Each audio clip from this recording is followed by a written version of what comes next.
Hey guys, welcome to the video. Salt here. Today we're going to be taking a look at the melee weapon, the Prisma Ohma. But before we start, let's go over our commenter board. Our first commenter of the last video is Nomad VO, and our top commenter of the last video is Gardener423. Then we have our recent channel supporters here of Whoop-De-Wham, Nice Bear, and Colonel Suro 6. Thank you so much for your support. Unique and interesting things about the Prisma Ohma is that it has innate electricity on the weapon already. It also has a visual effect where when it does damage or when its dots do damage, it's going to look like electricity is coursing from the weapon to enemies. However, that's just a visual effect. Before we go over the build, I wanted to go over some considerations I made and some testing I did. And it all really revolves around this first slot here where this currently has Voltaic Strike.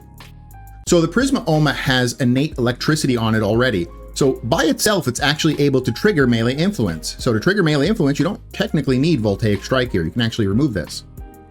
But some weapons, the innate element on the weapon is sometimes not enough for it to significantly affect the damage calculation. And so sometimes it's still worth putting element on the weapon. And I wanted to see if the Prisma Ohma was kind of in that boat there. So I did testing. I did 5-minute testing with Voltaic Strike on Steel Path Lewis Circulus. And with Voltaic Strike, the runs were 730 and 650. And without Voltaic Strike, the runs were 560 and 599. So that's a pretty significant difference. Not great at math there, but maybe that's like a 10-ish% difference in DPS there. So Voltaic Strike, even though it doesn't seem like you would need it because it has innate electric, it does increase the damage by a decent amount. Now, that being said, again, you don't technically need Voltaic Strike to trigger melee influence. And so on this build, if you had a really good Riven, this could be an easy spot to put it. But without a Riven, I would still recommend Voltaic Strike here. The other consideration I made was, well, it has innate electric. This is a really good contender to put that big, sexy Prime Toxin mod on. And so I'm going to actually switch over to the second build here that I have. And that's what I did. I put Prime Fever Strike on. That turns it into Corrosive. You're kind of open at this point to use a bunch of different arcanes, really. And what I did is I did testing on this build, the kill per minute runs. Kill per minute runs on this build were 408 and 435. And that was with exposure here, which is just adding more corrosive. So this was the worst for kill per minute by quite a lot. Remember, the runs with Voltaic Strike were 730 and 650. This one was 408 and 435. However, this is monstrous for single target damage. So if you really wanted to build your Prisma Ohma to like just kill like acolytes or single targets, like this is absolutely monstrous, but it does get beaten out pretty significantly by an influence build here. Okay, let's go over the mods finally.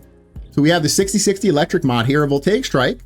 Remember though, if you have a very powerful Riven, this is an easy slot to just plop your Riven right on top of because you don't technically need Voltaic Strike to trigger melee influence.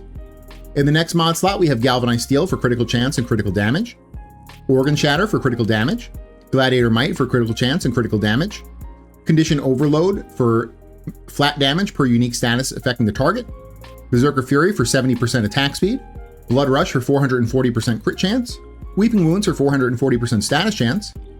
When it comes to the stance slot, Sovereign Outcast is much better than Gemini Cross for a few reasons. So it has a better forward light. The forward light is the one I like to use. I'm really lazy. I just like to run through the map and hold E. But its neutral light is pretty damn monstrous. Its neutral light does even more damage, and it has 4 forced slashes. That's right, 4 forced slashes, which is pretty crazy. And to transition from that forward light to the neutral light, all you have to do is stop moving forward. So you continue to hold E, you just stop moving forward, and it'll transition you from the forward light into the neutral light. So that could be something good when the Acolyte comes. You're gonna lose momentum with it, you're gonna lose like movement, but you're gonna do a lot more damage. In the Tennokai slot, we have 2 options here. We have either Discipline's Merit or Dreamer's Wrath. They both enable Tennokai more often than any of the other mods. Disciple's Merit is just more consistent. It'll come up at every 4 melee hits instead of at random, whereas Dreamer's Wrath remains random. It's just that Dreamer's Wrath also gives you a increase on your critical damage. So you could decide there. I like Discipline's Merit a little bit better than Dreamer's Wrath just because I can kind of guess when it's going to come up rather than it being completely random. In the arcane slot, we're going to be going for melee influence here. This is on a melee electricity status, 20% chance for elemental melee status effects to apply to enemies within 20 meters for 18 seconds. And I just wanted to give an honorable mention to this second build, which is really crazy for single target damage. It just will get beat out pretty heavily in kill per minute by the influence builds, but it's still really, really valid, especially if you just want a melee for acolyte killing. And this is the one that's going to be using Primed Fever Strike. This is the 165 Toxin mod, and it's going to mix with the innate electric to make corrosive. Everything else on the build remains exactly the same, except for the arcane. When we're making corrosive here, our arcane slot is pretty much open for a few different options. Let's go over some of the basic options first, and then I want to go over a more complicated option you can do. So some of the basic options would be melee animosity. On a melee hit, you gain 42% chance on your next heavy attack up to 420%. This can give you a really monstrous heavy attack when it comes up. The other thing you can go with is melee exposure. This is on an ability cast, gain 60% corrosive damage on melee strikes for 25 seconds, stacking up to 240%. So I know the weapon already has corrosive on it, but adding more corrosive is just going to add more damage basically. So melee exposure could just be a lazy way of adding even more damage. Melee retaliation is kind of a situational arcane. It could be really good depending on your frame, but gain 30% melee damage for every 200 current shields up to 420%, and bonus is halved for overshield. So this could be better than those other two, but it really is frame dependent, this one. Now, the other thing I wanted to go over, and something that's really interesting, is you actually can still go melee influence even if you don't have electric on the weapon. And that's because there are two things, well, I guess there are some frame specific things that also trigger it, but setting aside frame specifics, there are two things that will trigger melee influence for you. But there's always going to be an opportunity cost to this. You don't just get to trigger melee influence for free, right? There's always going to be an opportunity cost. Well, the first thing you can do is use a mechanical hound as a pet, and one of his preset mods called Synergize Prospectus is going to trigger melee influence. Now, the opportunity cost to that is that you can't use a Dirige melee primer, and the Dirige melee primer is the best melee primer in the game. Now, the Mechanical Hound is still a really good primer. He's more of a ranged primer though. He's not going to prime as consistently as a Dirige is.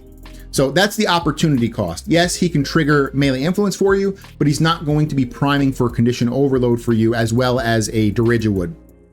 The other thing that you can do to trigger melee influence is actually using Dirige, but it's using one of his preset mods called Electro Pulse. Now there's still an opportunity cost to this, unfortunately.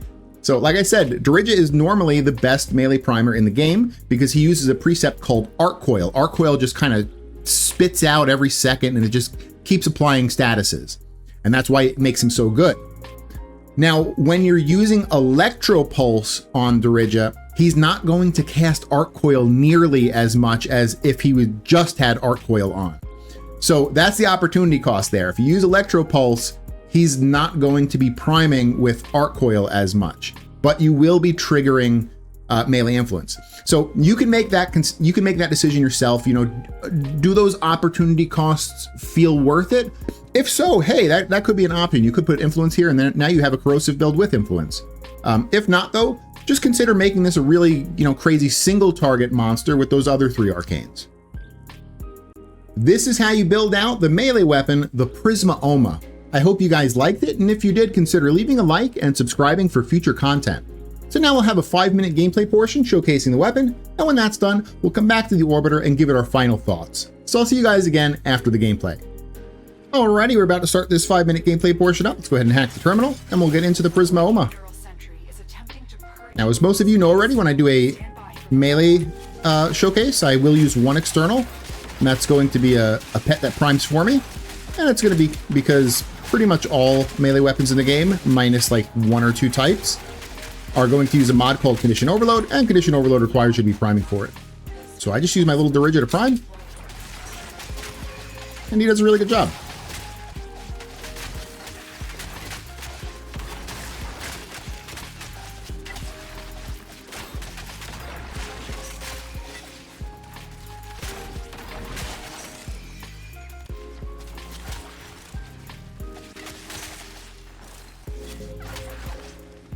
This is not my favorite tile set because there's a lot of like little places they can kind of like walk between and stuff.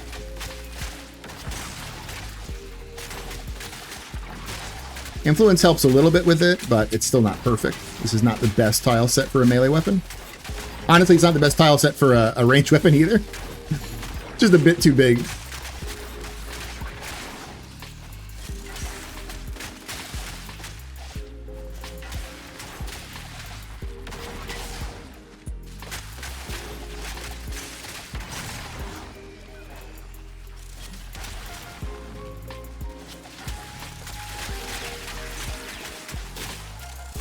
Oh, I just wasted my combo there.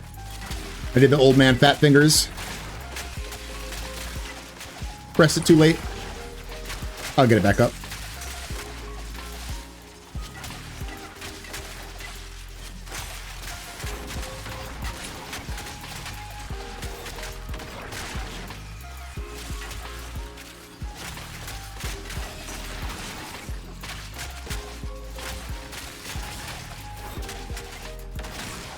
And I'm pretty lazy. I always do the forward light, mixed with some like slide attacks for momentum. Slide attacks do help with momentum quite a bit. I use slide attacks in pretty much every melee weapon though. But remember, the neutral light is pretty sexy. You're gonna lose some forward momentum, like this, the neutral light right here. But it has those 4/4 slashes, and it does more damage than the forward light. So it's a good thing to switch to when you have a heavy target in front of you. Maybe like this Eximus right here.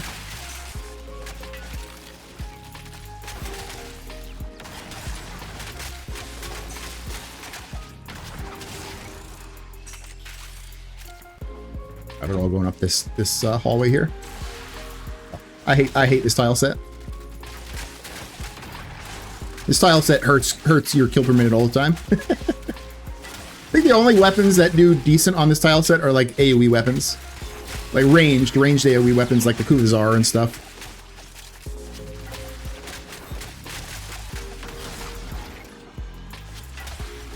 If you're in a group of like 4 people and you want to farm in this room, I think it's pretty decent because like each person can kind of take a side. But going solo in this room kind of sucks.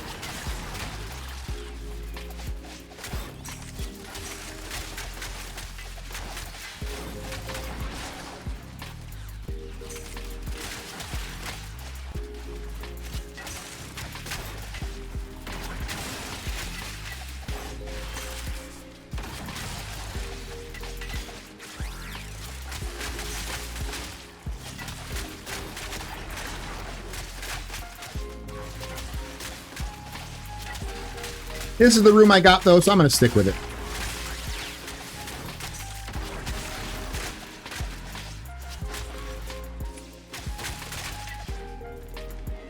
All right, we have 4 minutes here.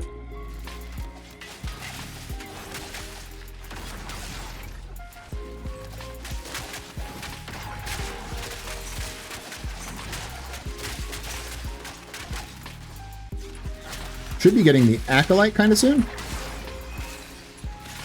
Now, when the Acolyte comes out, if you heavy attack him, it's just going to kill him in one hit. But I just want to kind of show off the neutral light.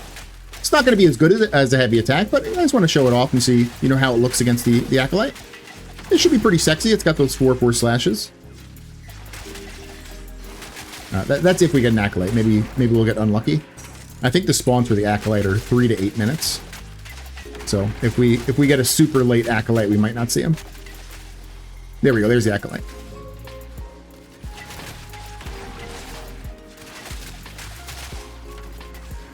So I'm going to give him the neutral light combo. Oh, except he knocked me over. But look at that. The 4 slashes are already like chewing him up here.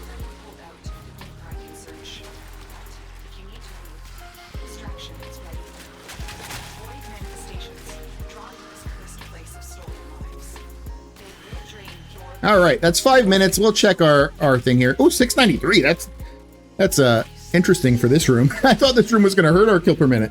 That's I guess it's not as good as the 730 we got, but I mean, it's still pretty damn freaking high.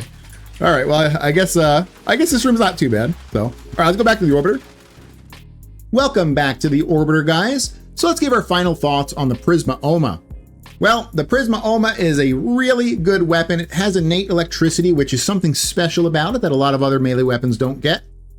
And when you talk about it having innate electricity, it pretty much means that the Voltaic Strike mod, even though it gives us like a 10% damage increase, it's not that much of an increase. You can almost think of that as a free Riven slot. Most weapons don't have a free Riven slot. Most weapons have to really consider like, okay, I'm going to put it over Organ Shatter and lose the 90% crit damage, and then, get whatever I get for the Riven. We don't have to make that consideration on the Ohma. We just plop it over Voltaic Strike and we don't really worry too much about it. So the Prisma Ohma has the benefit where if you compare a Prisma Ohma with a Riven versus another basic weapon with a Riven, the Prisma Ohma is almost always going to come out on top because of that, because you have a free slot pretty much. But when, if you're comparing like Rivenless, it pretty much just gets built out just like any other basic melee influence build. So its power really comes from when it has a Riven, you get a free slot for it. And even then, you compare the Prisma Ohma to maybe some of the strongest weapons in the game, some of like the Incarnants that have all kinds of crazy effects. I don't think it's going to be at the same level as those weapons. It's kind of close, but it's not going to be at that level though, unfortunately. So it's definitely better than average, but I still don't believe it beats out any of the crazy like Incarnants or weapons that have all kinds of other crazy effects on them. So that's my take. Tell me what you guys think. Again, thank you so much for watching, and I hope you guys have an amazing day. All right, bye.